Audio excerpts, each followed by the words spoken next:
شیطان انسان کا دشمن ہے، یہ بات حق تعالیٰ نے انسان کو زبانی بھی بتائی اور اس پر تجربہ بھی کروایا کہ آدم علیہ السلام کو دھوکہ دے کر جھوٹی قسمیں اٹھا کر جنت سے نکلوایا، تو اس سے تجربہ ہو گیا کہ واقعتاً شیطان انسان کا دشمن ہے، اور شیطان بہت ساری برائیاں خود کراتا ہے اور بہت ساری برائیاں اپنے اعلی کاروں کے ذریعے سے کرواتا ہے۔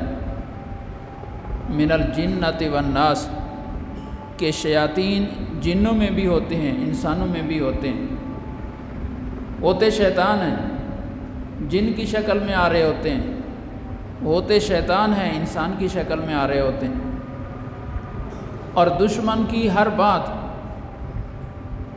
نقصان والی ہوگی، کبھی بھی دشمن دوسرے دشمن کا نفع نہیں سوچے گا۔ تو کسی بات کے صحیح یا غلط ہونے کا ایک آسان معیار یہ ہے کہ یہ بات کون کہہ رہا ہے، میرا کوئی دوست مجھے کہہ رہا ہے یا میرا دشمن کہہ رہا ہے۔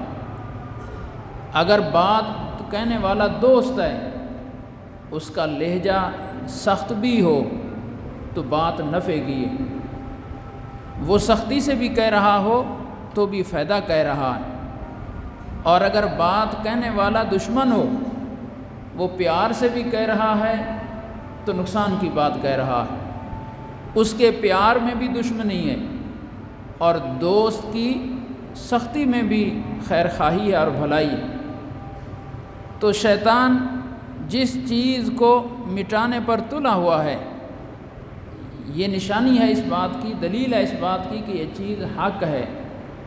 اگر یہ حق نہ ہوتی، انسانیت کے لیے خیر اور بھلائی کی بات نہ ہوتی، تو شیطان اس کو گوارا کرتا۔ جو بات شیطان کو گوارا نہیں ہو رہی، اس کا مطلب یہ ہے کہ وہ انسانیت کے لیے خیر خواہی کی بات ہے، کیونکہ شیطان انسان کا دشمن ہے۔ دشمن اپنے دشمن کے لیے کبھی بھلائی برداشت نہیں کر سکتے، اس کو فائدے میں برداشت نہیں کر سکتے۔ تو دین کی تعلیم کو پڑھنا، دین کی تعلیم کا بقا، یہ شیطان کے لیے مصیبت ہے، شیطان کو چبھنے والی چیز ہے، اور یہ انسان کے فائدے کے لیے۔ میں نے جو قرآن پاک کی ایک آیت پڑھی ہے، اللہ تعالیٰ نے مقصد بتایا تخلیق انسانیت کا، وَمَا خَلَقْتُ الْجِنَّ وَالْإِنسَ إِلَّا لِيَعْبُدُونَ، کہ عقل مند اور بے عقل کی نشانی یہ ہے کہ عقل مند ہر کام با مقصد کرے گا، اور بے عقل بے وقوف ہر کام بے مقصد کرے گا۔ سمجھدار اور بے وقوف کی موٹی پہچان یہ ہے کہ سمجھدار کوئی بڑے سے بڑا کام کر رہا ہے، کہ چھوٹے سے چھوٹا کام کر رہا ہے، اس سے پوچھیں کہ آپ نے یہ کام کیوں کیا ہے، وہ اس کی وجہ بتائے گا کہ میں نے یہ کام اس لیے کیا ہے، اس کے پیچھے یہ راز ہے، اس کے پیچھے یہ حکمت ہے، اس کا یہ فائدہ ہے۔ لیکن جو بے عقل ہوگا، وہ بڑے سے بڑا کام بھی کر رہا ہے تو بھی بے مقصد کر رہا ہے، اس کی وجہ کوئی نہیں بتا سکے گا۔ بے وقوف ہے، نفسیاتی مریض ہے، دماغ سے ہلا ہوا ہے، کھڑا کھڑا ہنسنے شروع ہو جائے گا، رونا شروع ہو جائے گا، بے مقصد دوڑنا شروع ہو جائے گا، بے مقصد چیزیں اٹھانا شروع کر دے گا، گٹھڑی باندھی ہوئی ہے چیزوں کی، یہ کس کام کی ہیں کوئی پتہ نہیں، اتنے بڑی گٹھڑی میں ساری چیزیں اکٹھی کی ہوئی ہیں، کیا کرنا ہے ان کو کوئی پتہ نہیں۔ یہ بے وقوف ہونے کی علامت کہ بے وقوف جو بھی کام کرے گا اس کا ہر کام بے مقصد ہوگا، عقل مند جو بھی کام کرے گا وہ با مقصد ہوگا۔ تو اللہ پاک ساری کائنات کو عقل دینے والے، سمجھ دینے والے، اس اللہ نے اتنا بڑا آسمان بنا دیا، اتنی بڑی زمین بنا دی، پھر اس زمین کو آباد کرنے کے لیے کتنا بڑا محیر العقول نظام بنا دیا، اس زمین کی آبادی کے لیے کتنا بڑا سورج بنایا، چاند بنائے، ستارے بنائے، ہوائیں چلائیں، پانیوں کا نظام چلایا، کتنے سارے جاندار اس میں بسائے، ان سب کا ایک مقصد ہے کہ ایک انسان اگر عقل مند ہے تو وہ کوئی چھوٹے سے چھوٹا کام بھی بے مقصد نہیں کر سکتا، تو اللہ پاک نے اتنا سارا جہان بے مقصد بنا دیا۔ خود اللہ فرماتے ہیں افحسبتم انما خلقناکم عبثا، کیا تم یہ سمجھتے ہو کہ بس ہم نے تمہیں ایسے ہی فضول پیدا کر دیا، بے مقصد پیدا کر دیا؟ ایسا نہیں ہے، اس تخلیق کا کوئی اہم مقصد حاصل کرنا چاہتے تھے اللہ پاک، اس تخلیق سے کچھ لینا چاہتے تھے اللہ پاک۔ وہ کیا لینا چاہتے تھے اس کو ظاہر ہے کہ اللہ خود ہی بتا سکتے ہیں کہ میں نے یہ سارا نظام کس لیے بنایا ہے، سارا نظام کس لیے بنایا ہے۔ تو جب اللہ پاک عقل مند ہیں، حکیم ہیں، دانا ہیں، تو ان کا یہ اتنا بڑا کارنامہ بلا وجہ نہیں ہے، بے مقصد نہیں ہے، کسی مقصد کے تحت، کسی مقصد کے تحت۔ اور دوسری بات یہ کہ جس کام کو، جس چیز کو جس مقصد کے لیے کیا جاتا ہے، جب وہ مقصد پورا ہو جاتا ہے اس چیز کی ضرورت ختم ہو جاتی ہے، اور اس چیز کی، کسی بھی چیز کی قدر و قیمت اس وقت تک ہے جب تک وہ اپنا مقصد دے رہی ہے۔ جب وہ اپنا مقصد دینا بند کر دے اس چیز کی قدر و قیمت ختم ہو جاتی ہے۔ آپ نے جسم پر کپڑے پہنے ہوئے ہیں، ان کا ایک مقصد ہے۔ کیا مقصد ہے؟ اللہ نے 2 مقصد بتائے ہیں قرآن پاک، اس سے 3 بلکہ 3 مقصد۔ ستر چھپانا بھی مقصود ہے، گرمی اور سردی سے بچنا بھی مقصود ہے، زینت حاصل کرنا بھی مقصود، خوبصورتی بھی ہیں، انسان خوبصورت لگتا ہے، انسان ان کے ذریعے سے گرمی اور سردی سے بچتا ہے، اور انسان اس کے ذریعے سے ستر چھپاتا ہے، یہ ان کے مقاصد ہیں۔ لیکن چونکہ یہ کپڑا مقصد دے رہا ہے، پہنتے ہیں، جب میلا ہو جاتا ہے اس کو اتارتے ہیں، بڑے پیسے لگا کر محنت کر کے اس کو دھوتے ہیں، اس کو استری کرتے ہیں، پھر اس کو محفوظ کرنے کے لیے بڑی مہنگی الماریاں اور بکسے رکھے ہوئے ہیں، یہ ان کے اوپر محنت ہو رہی ہے، خرچہ ہو رہا ہے، اس لیے کہ یہ کپڑے اپنا مقصد پورا کر رہے ہیں۔ لیکن یہی کپڑا جب پھٹ جاتا ہے، ستر نہیں چھپاتا، گرمی اور سردی نہیں روکتا، خوبصورتی کے بجائے بدصورت لگتا ہے، اب باہر روڑی پر پھینکا ہوا ہے، اب کوئی مفت میں بھی اٹھانے کے لیے تیار نہیں، اس کی حیثیت ختم ہو گئی، اس کی قیمت ختم ہو گئی، کیونکہ اس نے اپنا مقصد دینا بند کر دیا ہے۔ تو ہر چیز اپنا وجود باقی رکھنے کا جواز اس وقت تک رکھتی ہے جب تک کہ وہ اپنا مقصد دے رہی ہے۔ جب وہ اپنا مقصد دینا بند کر دے بوجھ بن جاتی ہے، وہ پھر اس کا وجود بوجھ لگتا ہے، اب اس سے چھٹکارا ہی واحد حل ہوتا ہے کہ اس کو ختم کر کے اسے جان چھڑائی جائے۔ یہ 2 اصول ہیں، اور ساری دنیا کے لوگ، مسلمان، کافر، سب ان 2 اصولوں کو استعمال کر رہے ہیں۔ پہلا اصول یہ کہ عقل مند کبھی بھی کوئی کام بے مقصد نہیں کرے گا، بے مقصد کرنا بے وقوف ہونے کی علامت۔ اور دوسرا اصول یہ کہ جو چیز جس مقصد کے لیے بنائی گئی ہے اس کا وجود اس وقت تک باقی رکھا جائے گا جب تک وہ اپنا مقصد دے رہی ہے۔ جب وہ اپنا مقصد دینا بند کر دے گی اس کا وجود باقی نہیں رکھا جائے گا، اس کو ختم کر دیا جائے گا۔ ساری کائنات کا نظام انہی 2 اصولوں پر چل رہا ہے۔ یہ 2 اصول مسلمان بھی استعمال کر رہا ہے، کافر بھی استعمال کر رہا ہے۔ تو یہ سارا نظام قدرت، آسمان اور زمین کا سارا نظام اللہ نے کیوں بنا دیا؟ اللہ ہی خود بتا سکتے ہیں۔ تو اللہ فرماتے ہیں میں نے زمین، آسمان اور زمین و آسمان کے درمیان رہنے والی تمام مخلوقات انسانوں کی خدمت کے لیے بنائی کہ اس سے انسان اپنی ضروریات پوری کرے، انسان اپنی زندگی گزارنے میں اس سے مدد لے، اور اس سے انسان کو آسانی ہو۔ ہوا نہ رہے انسان کی زندگی ختم ہو جائے گی، پانی نہ رہے انسان کی زندگی ختم ہو جائے گی، سورج کی تپش نہ ہو انسان زندگی نہیں گزار سکتا، رات کی ٹھنڈک نہ ہو انسان کی زندگی تنگ ہو جائے گی، کھانے کا نظام، پینے کا نظام، اللہ نے ساری ضرورتیں انسان کی اسی زمین و آسمان کے اندر رکھی ہیں، اور سارا کائنات نظام بنانے کا مقصد انسان کی خدمت ہے، اس کی ضروریات کو پورا کرنا ہے۔ انسان کو کس لیے بنایا ہے؟ پھر انسان کو کس لیے بنایا ہے؟ انسان کو بنایا ہے وَمَا خَلَقْتُ الْجِنَّ وَالْإِنسَ إِلَّا لِيَعْبُدُونَ، میں نے انسان اور جن کو اپنی عبادت کے لیے بنایا ہے، اپنی عبادت کے لیے بنایا کہ یہ میری عبادت کریں۔ عبادت کس چیز کا نام ہے؟ عبادت صرف نماز میں سر جھکا دینے کا نام نہیں ہے کہ نفل کی نماز کی نیت باندھی تو عبادت کر رہا ہے۔ عبادت کا معنی ہے اللہ کے حکموں کی پاسداری کرنا، اپنی زندگی اللہ کے حکموں کے مطابق گزارنا، اس کا نام ہے عبادت۔ اللہ حکم دیں کہ اس وقت سو جاؤ، سو جاؤ، یہ عبادت۔ اللہ حکم دیں کہ اس وقت جاگ جاؤ، جاگ جائے، یہی عبادت۔ اللہ حکم دیں اس وقت لڑو، لڑ پڑے، یہ عبادت۔ اللہ حکم دیں کہ اس وقت سلو کر لو، سلو کر لے، یہ عبادت۔ اللہ حکم دیں جس کام کا اس کے ساتھ دشمنی رکھو، اس کے ساتھ دوستی کرو، یہ اس کو اپنا سمجھو، اس کو پرایا سمجھو، اس کو اپنا سمجھنا عبادت ہے، اس کو پرایا سمجھنا عبادت۔ اللہ کے ہر حکم کو پورا کرنے کا نام عبادت ہے۔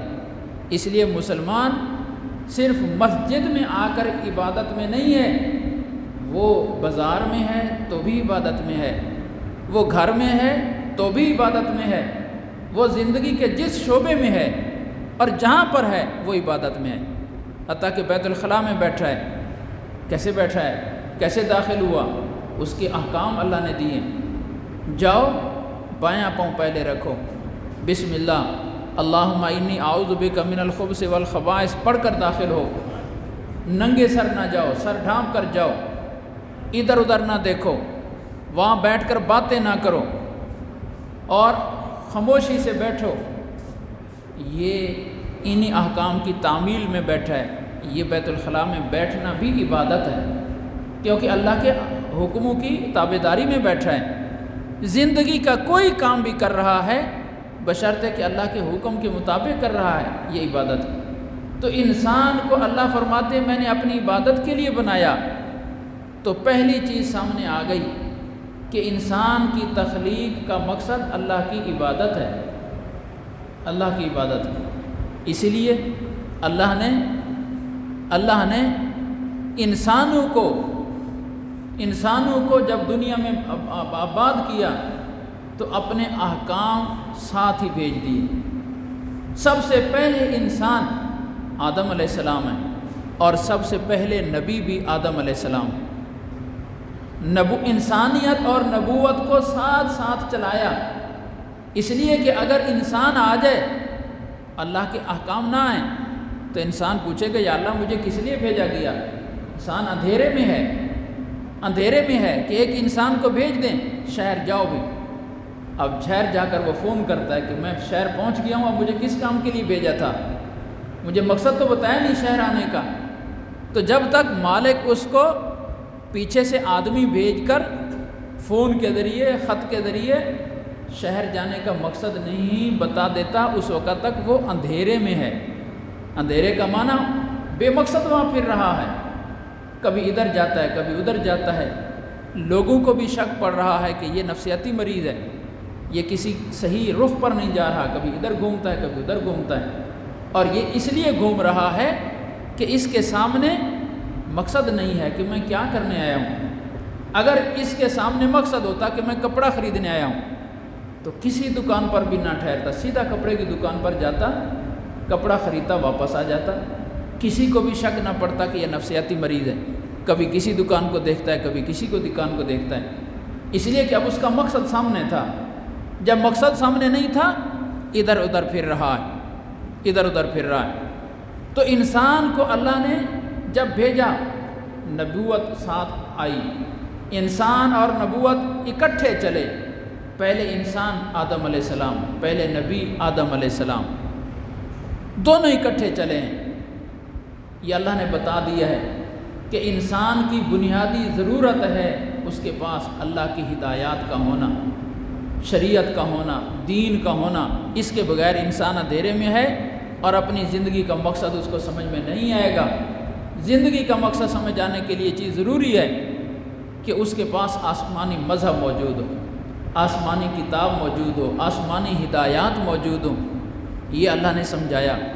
اور دوسری جگہ اللہ قرآن پاک میں فرماتے ان اول بیت وضع للناس للذی ببکہ، کہ روئے زمین پر پہلا مکان، باقاعدہ مکان جو انسانوں کے لیے بنا، وہ آدم کی رہائش نہیں بنی، حضرت حوا کی رہائش نہیں بنی علیہ السلام، بلکہ ان کی عبادت گاہ بنی ہے، بیت اللہ بنا ہے۔ تو گویا اللہ نے بتا دیا کہ انسان کو اپنی ذاتی رہائش سے بھی پہلی فکر عبادت گاہ کی ہونی چاہیے۔ نبی پاک صلی اللہ علیہ وسلم ہجرت کر کے جب مدینہ منورہ تشریف لے گئے، مدینہ منورہ تشریف لے گئے تو بے گھر ہو کے گئے ہیں، بے گھر ہو کے گئے ہیں، بچے ہیں، بچیاں ہیں۔ ایسی حالت میں انسان نیند نہیں آتی، اپنا کوئی ٹھکانہ بن جائے، کوئی رہائش گاہ بن جائے۔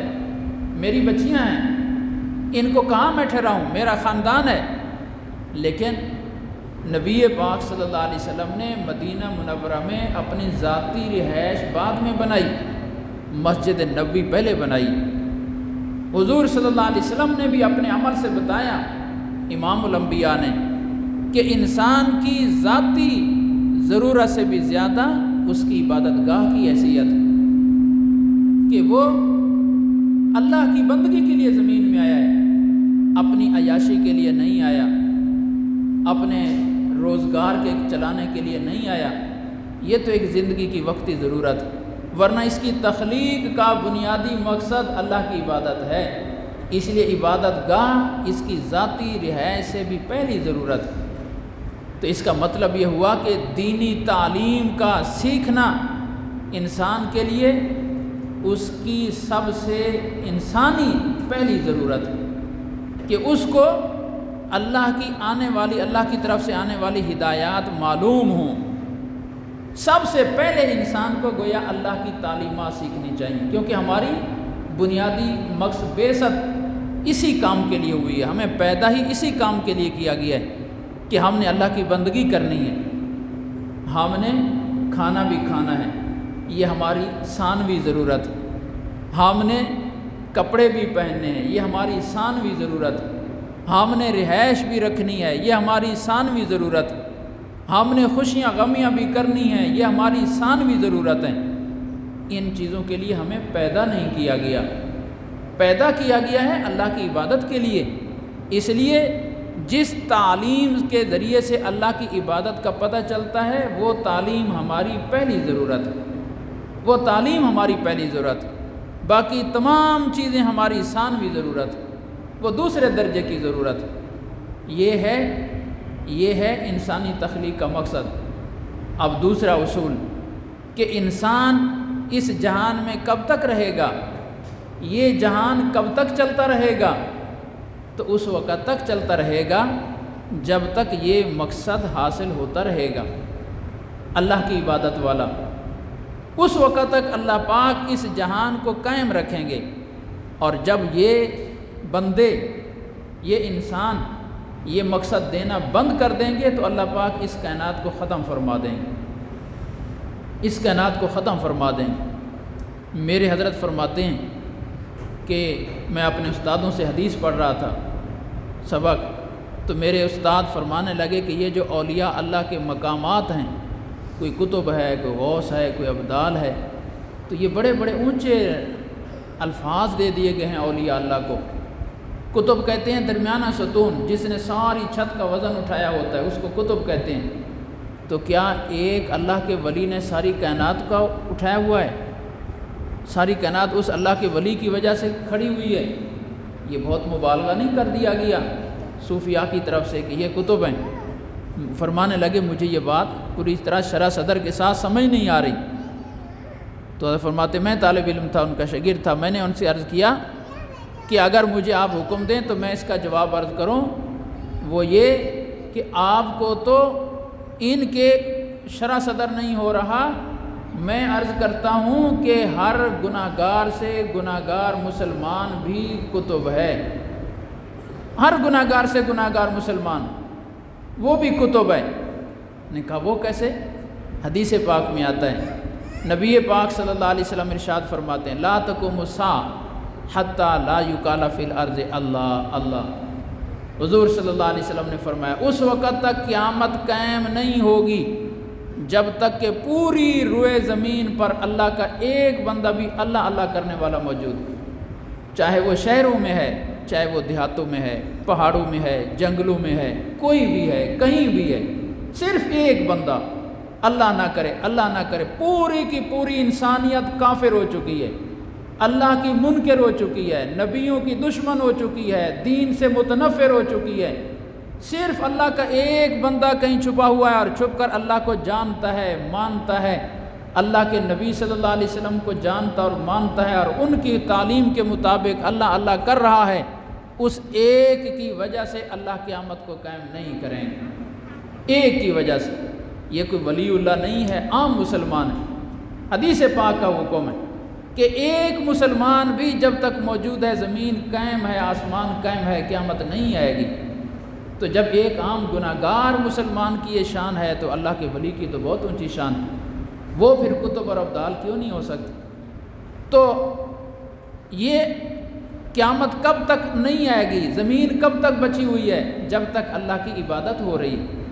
اللہ نے انسانوں کو جس مقصد کے لیے پیدا کیا، جب تک یہ اپنا مقصد پورا کر رہے ہیں قیامت نہیں آئے گی۔ جب یہ اپنا مقصد پورا کرنا چھوڑ دیں گے پھر اللہ قیامت قائم کر دیں گے۔ اس لیے اللہ پاک چونکہ خود قیامت کو ابھی قائم نہیں کرنا چاہتے، اس کا وقت نہیں آیا، اس لیے اللہ اپنی مدد شامل حال کیے ہوئے ہیں اس انسانی طبقے کے ساتھ، جو انسانی طبقہ اس کوشش میں ہر دور میں لگا ہوا ہے کہ اللہ کی عبادت ہوتی رہے، اللہ کا دین چلتا رہے، اللہ کا یہ شریعت اور یہ تعلیمات باقی رہیں اور ان کی روشنی میں اللہ کی عبادت ہوتی رہے۔ جو انسانی طبقہ اس محنت میں لگا ہوا ہے، ہر دور میں اللہ کی مدد ان کے ساتھ ہے، باقی ہے، اور وہ قیامت کو روکے ہوئے ہیں۔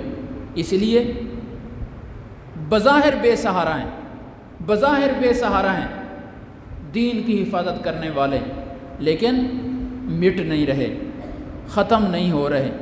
ہر حکومت، صرف یہ حکومت نہیں، ہر حکومت اوپر سے معاہدہ کر کے آتی ہے عالمی طاقتوں سے، بلکہ شاید ان کو حکومت ملتی اسی شرط پر ہے کہ آپ نے اس حکومت میں آ کر مدرسے کو وجود یہ مٹا دینا ہے، اس کا نام و نشان ختم کر دینا ہے، مولوی پورے ملک میں ایک باقی نہ رہے۔ ہر حکومت یہ عزم لے کر آتی ہے، لیکن آتے ہیں تو 1000 مدرسہ ہوتا ہے، جاتے ہیں تو 2000 بنا ہوتا ہے، جاتے ہیں تو ان کی تعداد کم ہونے کے بجائے بڑی ہوتی ہے، حالانکہ حکومت ان کی نہیں ہے، وسائل ان کے پاس نہیں ہیں، بظاہر بالکل بے سہارا ہیں، لیکن اللہ کی مدد شاید اس اللہ کی مدد کے تحت یہ کم ہونے کے بجائے، ختم ہونے کے بجائے بڑھتے جا رہے ہیں۔ یہ اللہ کی مدد۔ کعبۃ اللہ بظاہر بے سہارا نظر آ رہا ہے، لیکن بیت اللہ کی حفاظت خود اللہ کر رہا ہے۔ ابرہہ بادشاہ آ گیا ہاتھیوں کا لشکر لے کر اور بیت اللہ کو گرانے کے لیے آ گیا۔ حضرت ابو طالب نے حکم دیا مکے والوں کو باہر نکل جاؤ، جانیں بچا جاؤ، غائب ہو جاؤ، چھپ جاؤ، لشکر آ رہا ہے۔ پتہ چلا کہ ابرہہ کے لشکر والوں نے حضرت ابو طالب کے اونٹ پکڑ لیے، تو یہ ابرہہ بادشاہ کے پاس گئے۔ ابرہہ کو کسی نے بتایا کہ مکے کا سردار آ رہا ہے، وہ کھڑا ہوا، اس نے استقبال کیا، بڑی عزت سے بٹھایا، پوچھا سردار صاحب سے کیسے تشریف لائے؟ کہا جی میرے اونٹ آپ کے لشکر والوں نے گرفتار کر لیا، اپنے اونٹ رہا کرانے آیا ہوں۔ تو ابرہہ نے بڑا طنز آمیز لہجے میں یہ بات کہی کہ آپ مکے کے سردار ہیں؟ جی میں سردار ہوں۔ کس نے آپ کو سردار بنا دیا؟ سردار تو اپنے شہر کو بچانے کی فکر کرتا ہے، سردار تو اپنی رعایا کی بچانے کی فکر کرتا ہے۔ آپ عجیب سردار ہیں کہ آپ کو ہم بیت اللہ گرانے آ رہے ہیں، میں یہ سمجھا تھا بھی آپ یہ درخواست لے کر آ رہے ہیں کہ کچھ ہم پر جو چاہیں شرطیں مقرر کر لیں، ہمارا کعبہ نہ گریں، شاید یہ شرط لے کر آ رہے ہیں۔ لیکن بڑا افسوس ہوا کہ آپ صرف اپنے ذاتی اونٹوں کے لیے میرے پاس آئیں، آپ کو اپنے بیت اللہ کی فکر نہیں ہے۔ تو حضرت ابو طالب نے جواب دیا کہ میں اونٹوں کا مالک ہوں اور کعبے کا مالک اور ہے، مجھے اپنی چیز کی فکر ہے، اور جو کعبے کا مالک ہے وہ طاقتور ہے، وہ اپنے کعبے کو خود بچا سکتا ہے، وہ خود بچائے گا۔ چنانچہ اس نے بچا کر دکھایا۔ ابرا وہاں ہلاک ہوا، اور کیسے؟ چھوٹی چھوٹی چڑیاں، ان کے پنجے میں چھوٹی سی کنکری، وہ اوپر سے گراتی، ہاتھی کو لگتی، پگھل کر ختم ہو جاتا تھا، وہ ہاتھی پگھل کر ختم ہو جاتے تھے۔ تو اللہ بیت اللہ کی حفاظت کر رہا ہے، حفاظت کر رہا ہے۔ کب تک؟ جب تک اللہ اس جہان کو قائم رکھنا چاہتا ہے۔ جب یہ جہان ختم ہو جائے، ہونے کا فیصلہ کریں گے، تو پھر اللہ اب یہ حفاظت اٹھا لے گا۔ اب ایک حبشی بدبخت وہ بیت اللہ کو شہید کرے گا اور اس پر اللہ کا عذاب نہیں اترے گا، کعبۃ اللہ بھی شہید ہو جائے گا، قرآن بھی اٹھا لیا جائے گا، اور حضور صلی اللہ علیہ وسلم فرماتے ہیں کہ ہوا چلے گی جس سے ہر مسلمان، دنیا میں کسی جگہ پر بھی کوئی مسلمان ہوگا وہ اللہ کو پیارا ہو جائے گا، صرف کافر ہی بچ جائیں گے، روئے زمین پر مسلمان ایک بھی نہیں ہوگا، پھر قیامت قائم ہو جائے گی، پھر قیامت قائم ہو جائے گی، کیونکہ مسلمان ایک بھی اگر باقی ہے تو قیامت نہیں آنی۔ تو قیامت اس وقت تک رکی ہوئی ہے جب تک کہ دین باقی ہے، اللہ کی عبادت ہو رہی ہے، چاہے چند لوگ کیوں نہیں کر رہے۔ تو میں نے شروع میں ایک جملہ بولا تھا، دین کو پڑھانے والے چاہے افراد ہوں، ادارے ہوں، دین کی حفاظت کرنے والے افراد ہوں یا ادارے ہوں، یہ محسن انسانیت ہے، یہ تکمیل انسانیت کا ذریعہ ہے، یہ بقاء انسانیت کا ذریعہ ہے، صرف انسانیت نہیں، پوری کائنات کی بقاء کا ذریعہ ہے۔ اب اس سے ایک حدیث کا سمجھنا آسان ہو گیا کہ حدیث پاک میں آتا ہے جب ایک طالب علم گھر سے نکلتا ہے دین پڑھنے کے لیے، قرآن پڑھنے کے لیے، تو اللہ کی ہر مخلوق اس کی کامیابی کی دعا میں لگ جاتی ہے۔ فرمایا دو کا نام لیا، پھر فرمایا سمندر کی مچھلیاں اور نیچے رہنے والی چیونٹیاں، یہ اس کی کامیابی کے لیے دعا کرتی ہیں۔ سوال یہ ہے کہ ہمارے ایک طالب علم سے مچھلی کو کیا فائدہ مل رہا ہے؟ ایک طالب علم کے قرآن پڑھنے سے چیونٹی کو کیا فائدہ مل رہا ہے؟ ان کو وہ حقیقت سمجھ آئی ہوئی ہے جو ایک پڑھے لکھے انسان کو نہیں سمجھ آ رہی۔ انہوں نے یہ حقیقت سمجھی ہوئی ہے کہ اگر میرا یہ سمندر باقی ہے اور سمندر کے اندر میری یہ موجیں لگی ہوئی ہیں تو یہ ڈاکٹروں کی محنت کا نتیجہ نہیں ہے، یہ سائنسدانوں کی محنت کا نتیجہ نہیں ہے، یہ سیاست دانوں کی محنت کا نتیجہ نہیں ہے، یہ سرمایہ داروں کے سرمایہ کی برکت نہیں ہے، یہ قرآن کی برکت ہے، یہ دین کی برکت ہے کہ ان کی وجہ سے یہ سمندر قائم ہے، ان کی وجہ سے یہ فضائیں قائم ہیں، ان کی وجہ سے یہ زمین قائم ہے۔ یہ حقیقت چیونٹی کو بھی سمجھ آئی ہوئی ہے، مچھلی کو بھی سمجھ آئی ہوئی ہے، سمجھدار انسان کو نہیں سمجھ آ رہی، اس لیے وہ جس ٹہنی پر بیٹھا ہوا ہے اسی ٹہنی کو کاٹنا چاہتا ہے، جس کے ذریعے سے یہ کائنات بچی ہوئی ہے اور کائنات کی نعمتیں اٹھا رہا ہے، اسی کو وہ ختم کرنا چاہتا ہے، تاکہ وہ ختم ہو جائے تو کائنات ہی ختم ہو جائے۔ اس سے بڑا بیوقوف آدمی کون ہے؟ اس سے بڑا بیوقوف کون ہے؟ تو دین کی خدمت کرنے والا، دین کو حفاظت کرنے والا، وہ پوری کائنات کا محسن ہے، پوری انسانیت کا محسن ہے۔ اس لیے دینی تعلیم کو باقی رکھنا، دینی تعلیم کو اگلی نسلوں میں منتقل کرنا، یہ پوری انسانیت کی ضرورت ہے، بلکہ پوری کائنات کی ضرورت ہے، اللہ کی ہر مخلوق کی ضرورت ہے، تاکہ اللہ کی بندگی ہوتی رہے اور یہ نظام چلتا رہے، قیامت قائم نہ آئے۔ اس لیے مولوی نہیں مٹے گا، جب مولوی مٹے گا تو پورے جہان کو لے کر ڈوبے گا، پھر جہان بھی نہیں رہے گا۔ ہاں یہ ہو سکتا ہے کہ مولوی پاکستان سے مٹ جائے، کسی اور شہر میں کھڑا ہو جائے، یہاں سے مٹ جائے تیسرے ملک میں کھڑا ہو جائے، کسی ملک کی گارنٹی نہیں ہے کہ فلاں ملک میں رہیں گے، فلاں ملک میں نہیں رہیں گے، لیکن روئے زمین کی گارنٹی ہے نبی پاک صلی اللہ علیہ وسلم کی کہ روئے زمین سے دین مٹ جائے، کبھی بھی ایسا نہیں ہوگا۔ روئے زمین پر شریعت کی حفاظت کرنے والے ختم ہو جائیں، کبھی بھی ایسا نہیں ہوگا جب تک کہ اللہ قیامت نہیں قائم کرنا چاہتے۔ ہاں جب خود اللہ ہی قیامت قائم کرنے کا فیصلہ کر لیں گے پھر سارا کچھ ختم ہو جائے گا۔